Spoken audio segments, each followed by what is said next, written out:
സുഭാഷിതങ്ങളുടെ പുസ്തകം 12-ാം അധ്യായം 11-ാം വാക്യം ഇപ്രകാരം പറഞ്ഞു വയ്ക്കുന്നു: ജ്ഞാനിയുടെ വാക്കുകൾ ഇടയൻ്റെ വടി പോലെയാണ്.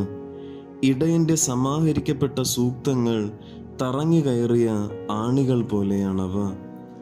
വചനയാത്രയിലൂടെ ക്രിസ്തുവിനെ അനുഭവിച്ചറിയുന്ന പ്രിയ ശ്രോതാക്കളെ, ഇന്ന് സഭാമാതാവ് നമുക്ക് വിചിന്തനത്തിനായി നൽകിയിരിക്കുന്ന വചനഭാഗം യോഹന്നാന്റെ വിശുദ്ധ സുവിശേഷം 10-ാം അധ്യായം 1 മുതൽ 10 വരെയുള്ള വചനഭാഗങ്ങളാണ്. ഇന്നത്തെ സുവിശേഷത്തിൽ ക്രിസ്തുനാഥൻ താൻ ആടുകളുടെ ഇടയനാണെന്നും ആടുകളുടെ വാതിലാണെന്നും പറഞ്ഞു വയ്ക്കുന്നതിനെ കുറിച്ചാണ് നാം വായിച്ചു കേൾക്കുക. ക്രിസ്തുവിൻ്റെ ഏറ്റവും സ്നേഹം നിറഞ്ഞ ചിത്രം എന്നത് നല്ലിടയൻ്റെ ചിത്രമാണ്. നല്ലിടയൻ്റെ ചിത്രത്തിൽ ക്രിസ്തുവിൻ്റെ ഒരിക്കലും അസ്തമിക്കാത്ത സ്നേഹം ഒളിഞ്ഞിരിപ്പുണ്ട്.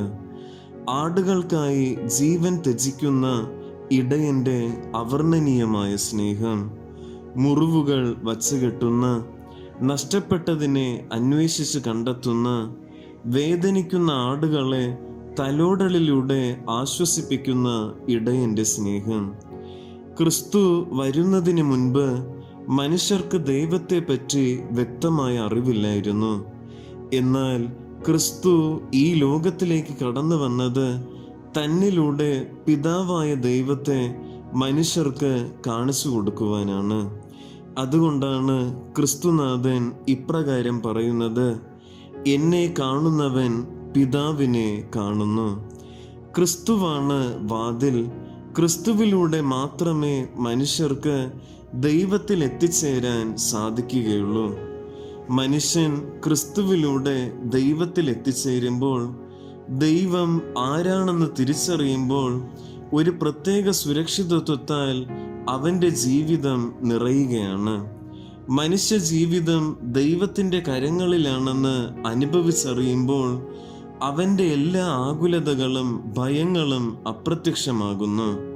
പ്രിയപ്പെട്ടവരെ, ക്രിസ്തുനാഥൻ നമ്മുടെ ഇടയനാണെന്നും വാതിലാണെന്നും നമ്മെ പഠിപ്പിച്ചിട്ടും എനിക്ക് നിങ്ങളോടുള്ള സ്നേഹം അചഞ്ചലവും ഒരിക്കലും വേർപിരിയാത്തതുമാണെന്ന് നമ്മെ ഓർമ്മിപ്പിച്ചിട്ടും നാം പലപ്പോഴും ദൈവസ്നേഹത്തെ മറന്നുകൊണ്ട് പാപത്തിൽ വഴുതി വീഴുന്നുണ്ട്.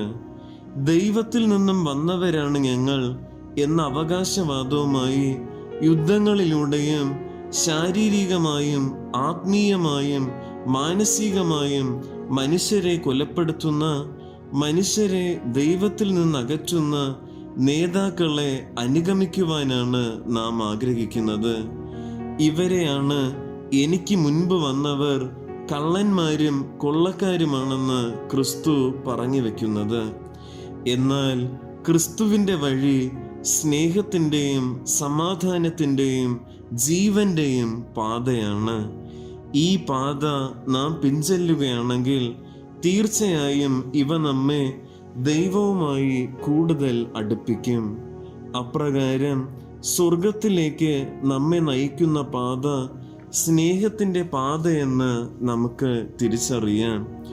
എല്ലാ സ്നേഹത്തിൻ്റെയും ഉറവിടമായ, ആടുകളുടെ ഇടയനായ, ആടുകളുടെ വാതിലായ ക്രിസ്തുവിനെ മുറുകെ പിടിക്കാൻ നമുക്ക് തയ്യാറാകാം.